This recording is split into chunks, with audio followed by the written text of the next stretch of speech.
Hola, ¿qué tal? ¿Cómo están? Una noche más estamos aquí en el podcast de Corporativo Alza. El día de hoy tenemos de invitado al maestro Oscar Magaña Medina con el tema etapa intermedia.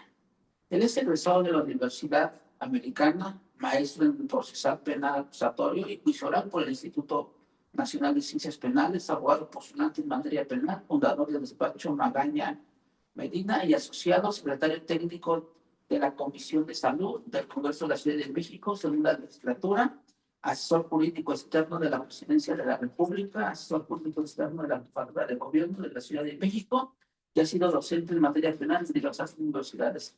Pues maestro Oscar, Maestro, un placer ser con nosotros, continuando el proceso, pero vamos a platicar ahora de la etapa intermedia. claro que sí. Adelante, por favor. Muchas gracias. Para mí, esta etapa intermedia se me hace la más técnica y la más importante.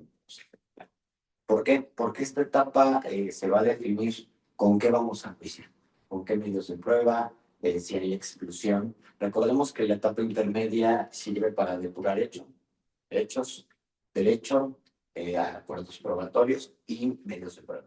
Entonces, esta etapa intermedia consta de dos fases, principalmente, que es la fase escrita, que está estipulada en el Código Nacional a través del artículo 335, en donde el Ministerio Público, a través de un escrito que tiene que cumplir ciertos requisitos establecidos en dicho artículo, formula una acusación. Para mí, por antonomasia, ya es el ejercicio de la acción penal cuando se formula la acusación. ¿Por qué? Porque aquí el Ministerio Público prepara e informa a las partes con qué medios de prueba va a contar para el juicio, también las modalidades del delito, la penalidad que va a solicitar, la individualización de las partes, los medios de prueba que va a ofertar y el hecho en materia de juicio que va a ser acotado en esta etapa. Por eso es muy importante la etapa intermedia. A partir de la acusación, en el caso de los delitos donde haya víctimas, la asesoría jurídica va a contar con 3 días, al igual que la víctima, para meter un escrito solicitando la coadyuvancia. ¿Para qué sirve esta coadyuvancia? Para complementar la acusación del Ministerio Público. Y a partir de estos 3 días, los defensores tendrán a su vez 10 días para actuar conforme a lo que dispone el artículo 340, que muchos comúnmente le llaman contestación de la acusación.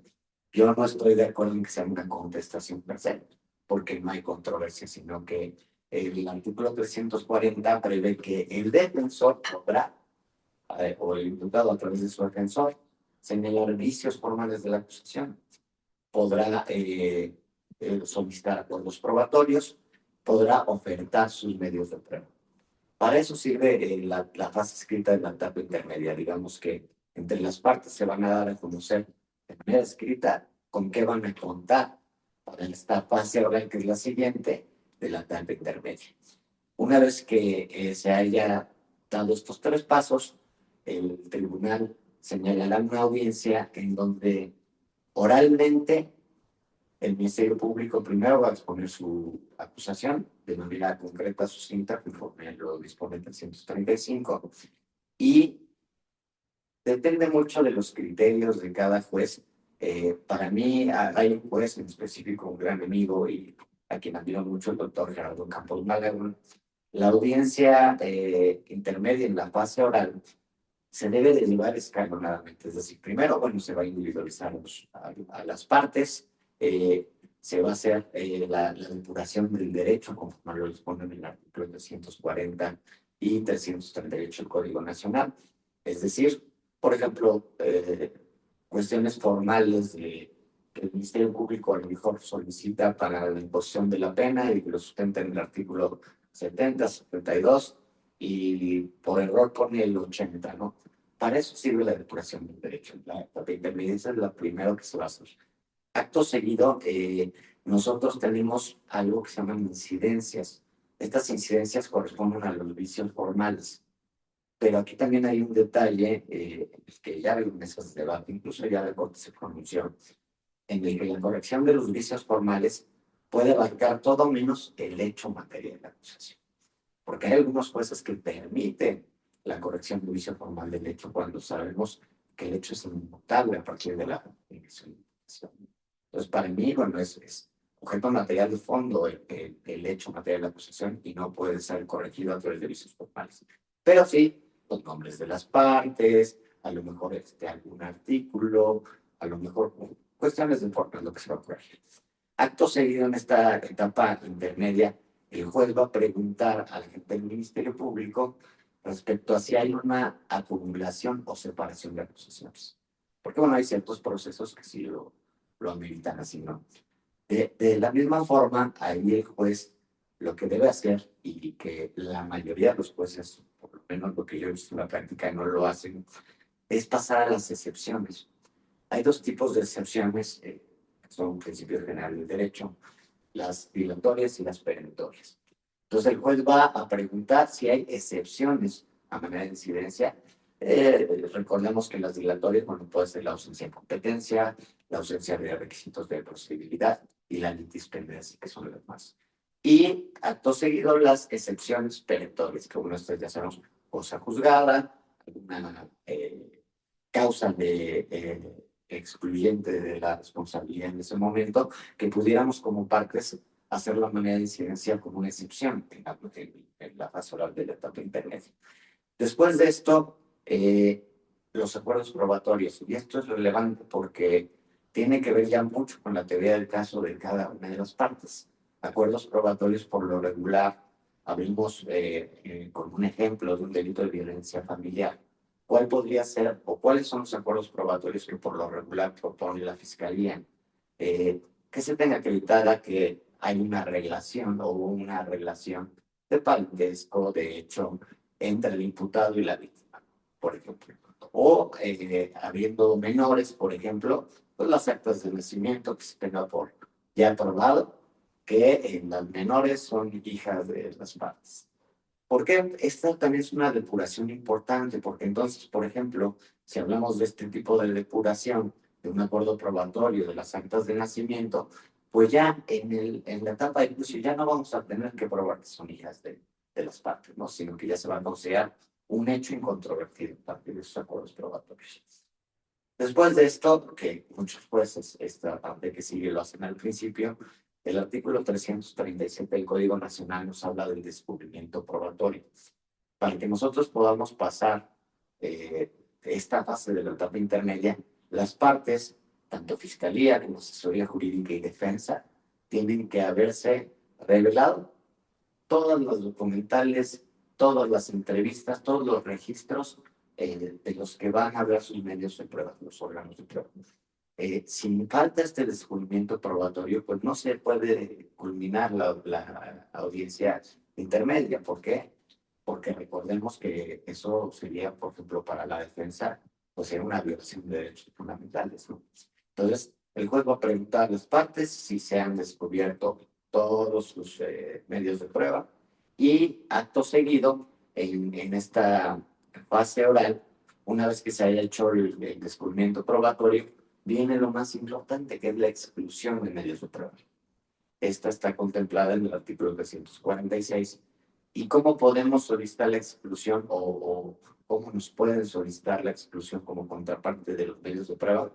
Cuando éstas sean sobreabundantes, impertinentes, que se refieren a hechos no controvertidos, que contravengan las disposiciones establecidas en el Código Nacional para el desahogo del medio de prueba, que hubieren derechos fundamentales, que hayan sido declaradas nulas en una parte previa del proceso.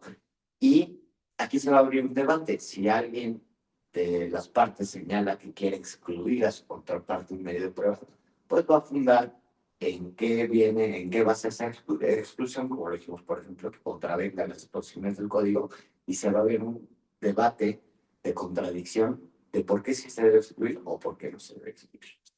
Acto seguido, una vez que hayan hecho la exclusión, el juez va a dictar un auto de apertura a juicio, donde se va a transcribir literalmente el desahogo de esta audiencia intermedia.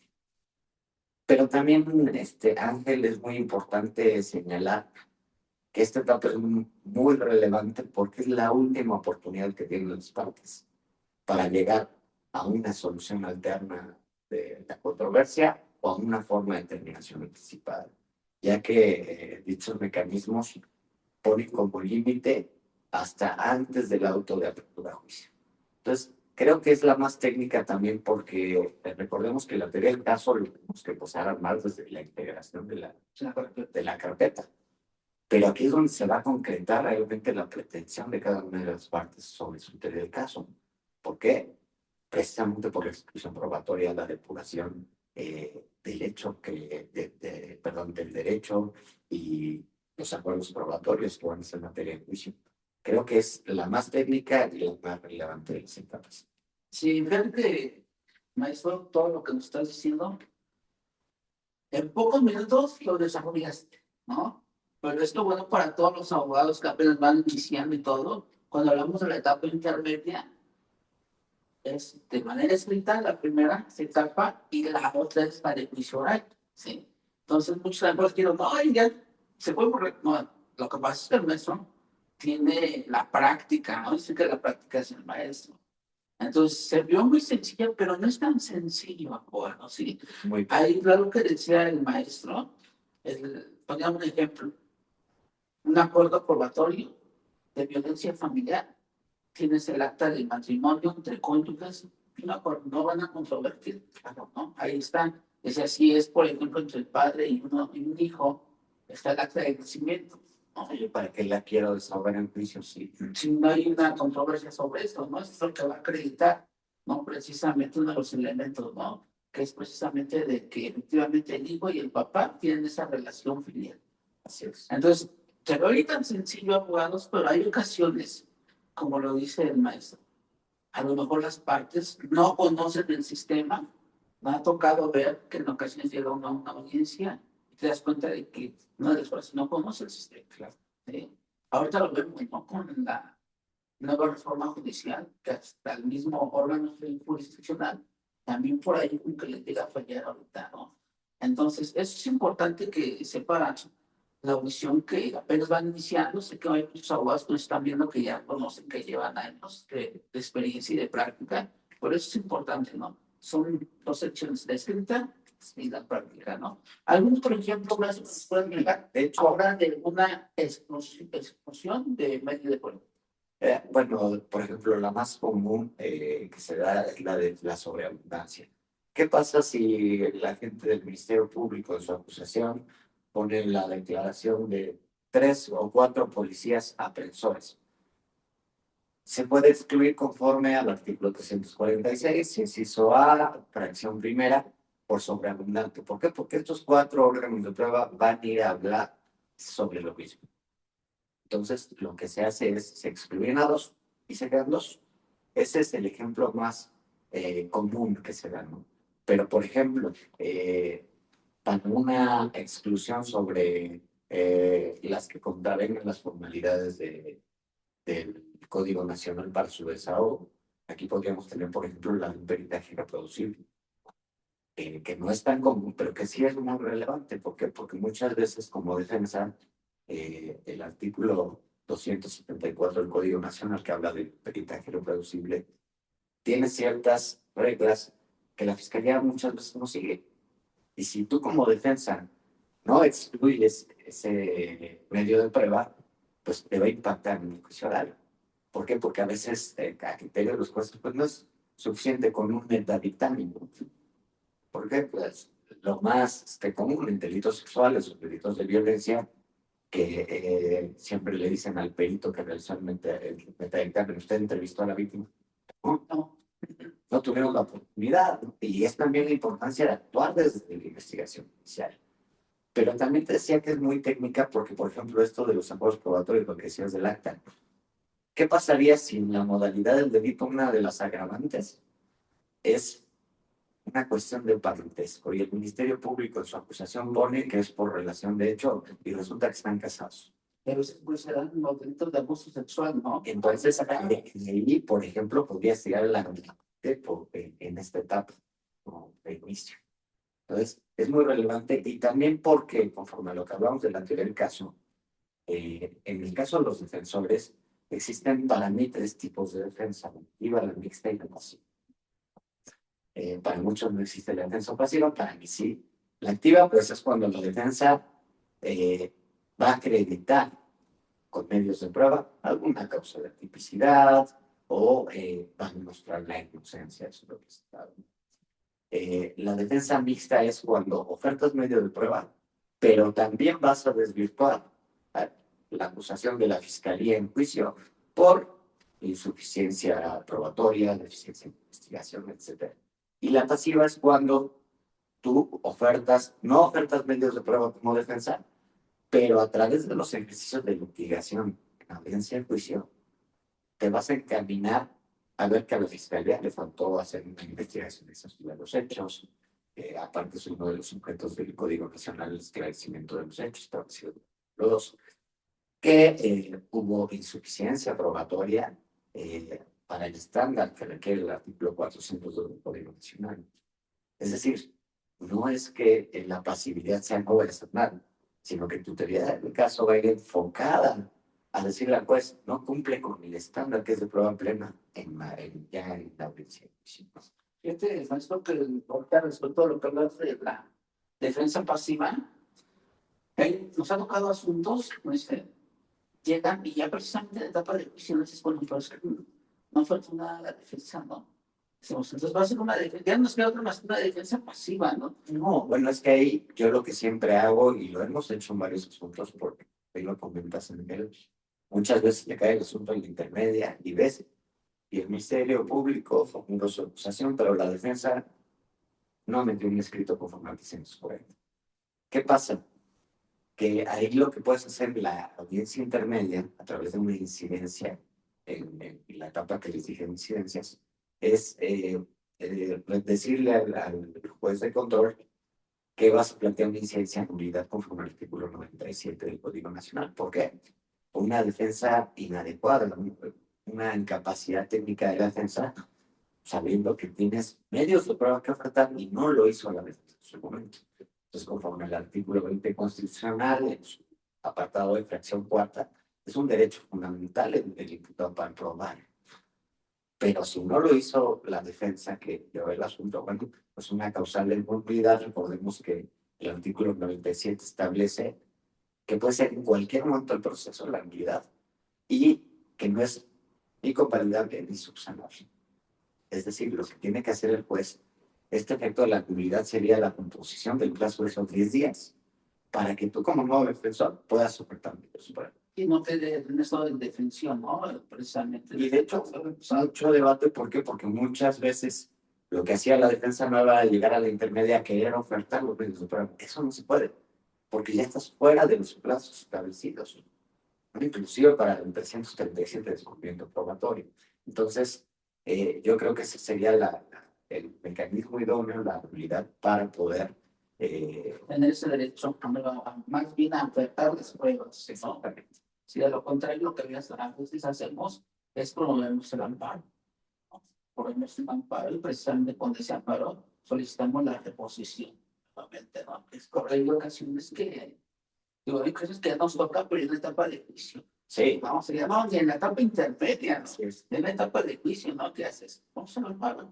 Claro, precisamente porque no tenía una buena defensa técnica adecuada, como lo establece el artículo 20 constitucional. Y el 121 del Código Nacional. Para mí también ahí habría que hacer una reforma porque el tema de la defensa formal y material no está bien establecido. La defensa formal indica que tienes que ser licenciado en Derecho para poder representar, pero la capacidad técnica depende de una especialización en el sistema acusatorio.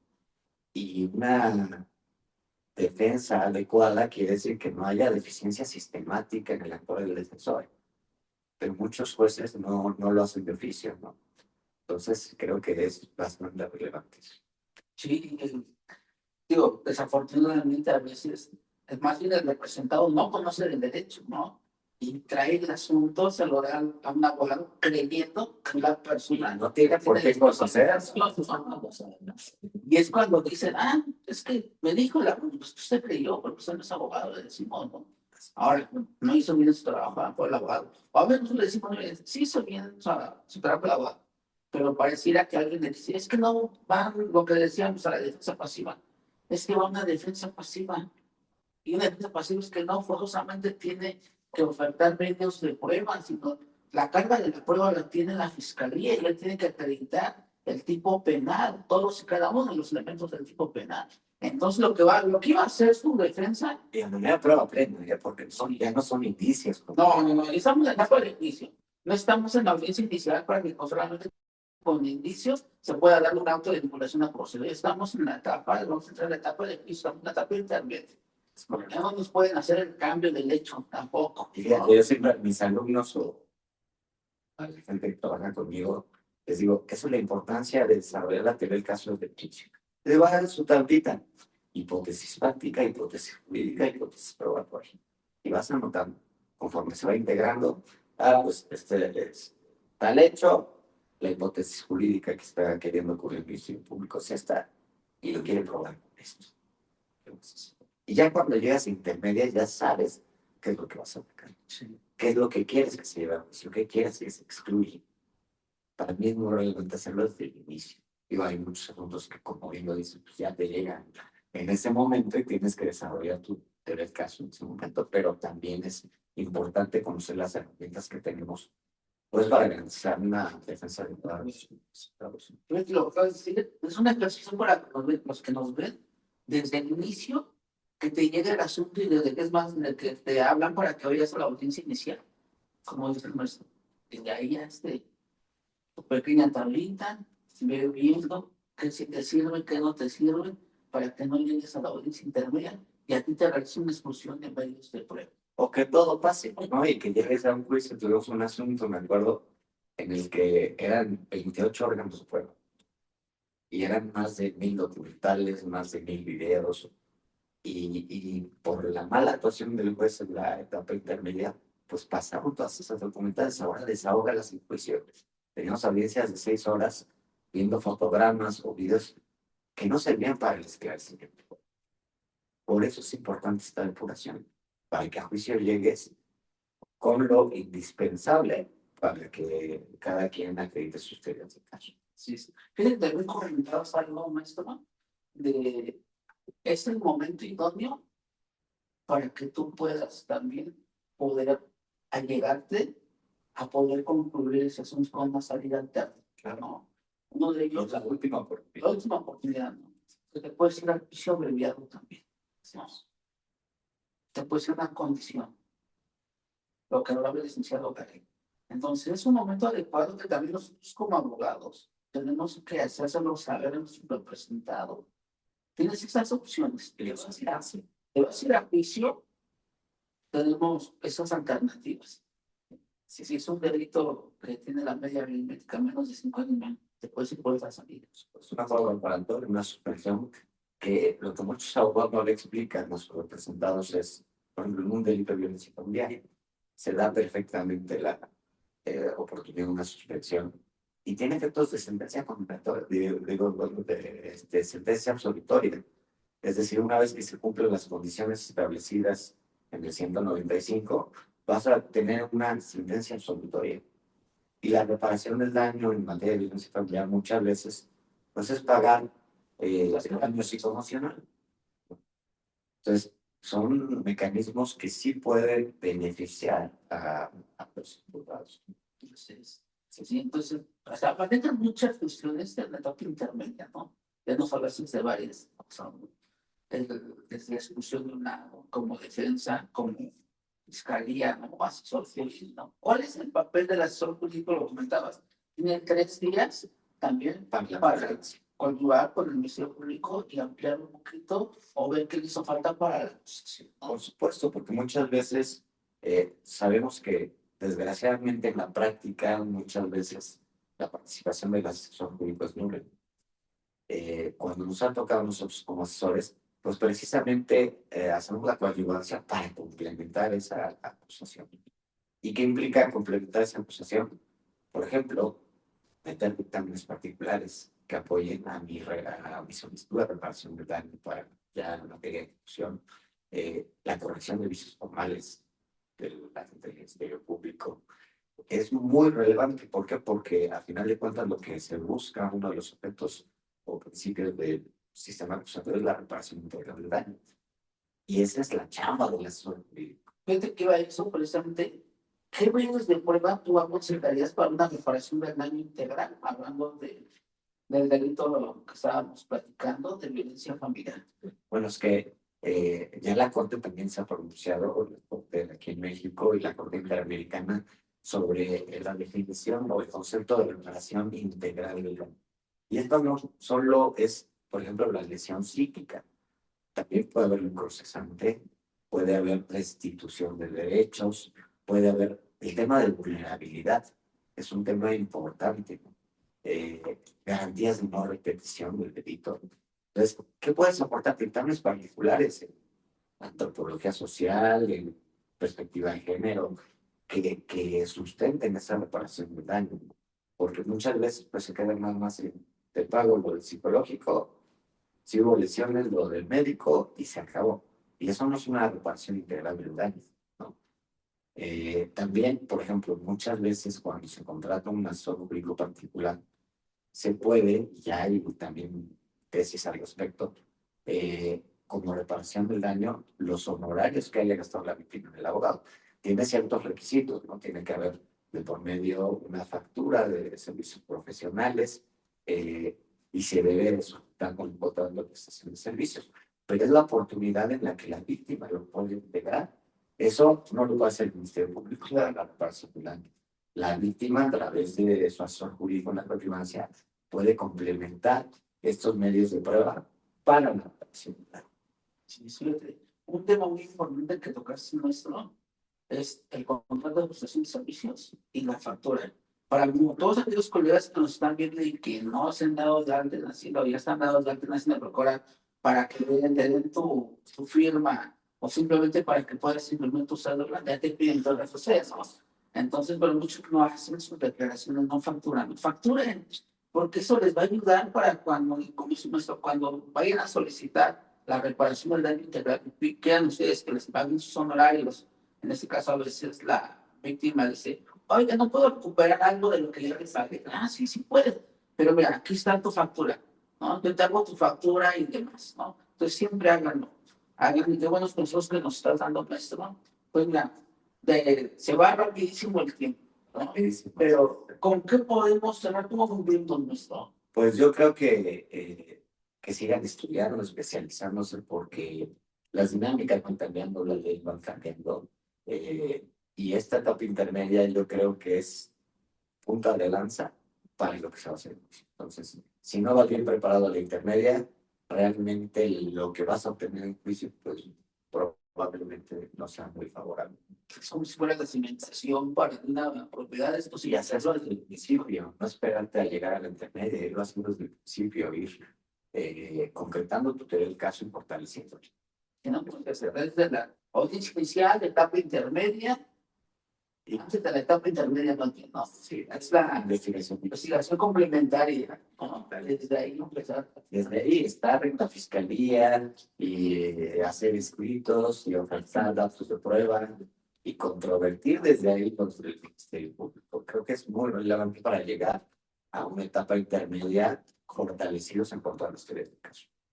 Muy bien, nuestro. Pues nuestro, te voy a dar tus redes sociales, te dejo tu contacto, donde te puedes localizar para que puedas tú asesorar también a otros abuelos. En Facebook estoy como Oscar Magaña, en Instagram @OscarMagneto_K, y pues ahí estamos.